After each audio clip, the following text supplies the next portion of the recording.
Hello बच्चों, देखिए यहाँ पे क्वेश्चन दिया गया है। क्वेश्चन आपसे बोल रहा है a liquid of density rho comes out with a velocity v from A horizontal tube of area of cross section capital A. The reaction force exerted by the liquid on the tube is F. आपको बताना है यहाँ पे reaction force क्या लगेगा। तो सबसे पहले देखिए, हम जानते हैं force equal to rate of change of linear momentum के बराबर होता है। और यहाँ पर जो भी बात करूँगा मैं किसकी बात करूँगा, rate of flow of liquid की बात करूँगा। तो मैंने लिखा rate of flow of liquid, rate of flow of liquid.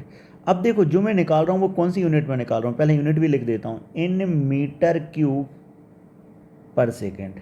Metre cube पर सेकेंड में इसको निकाल रहा हूँ।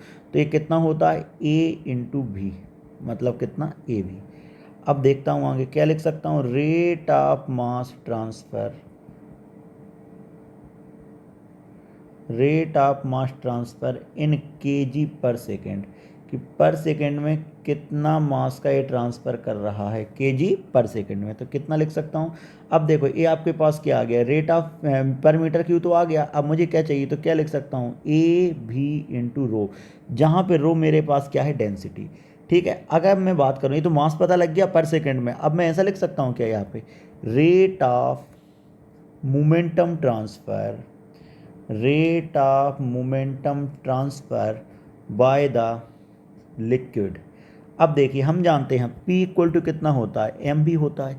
ठीक है, तो dp बाई डी टी करें अगर अपन तो क्या लिख सकते हैं, dm by D T into भी। तो ऑलरेडी मैं dm बाई डी टी का वैल्यू तो निकाल चुका हूँ। तो dp बाई डी टी क्या होता है, फोर्स। तो कितना हो जाएगा, a भी रो इंटू भी। तो फोर्स इक्वल टू आ गया ए रो इंटू भी स्क्वायर। तो लिख सकता हूँ force is directly proportional to A, force is directly proportional to density, force is directly proportional to v square. तो मेरे पास इस क्वेश्चन का देखिए, भी स्क्वायर की डायरेक्टली प्रोपोर्शनल, रो के डायरेक्टली प्रोपोर्शनल और एक है। तो इस क्वेश्चन का मेरे पास B C and D are correct option है। Hope you understand the solution. Thank you.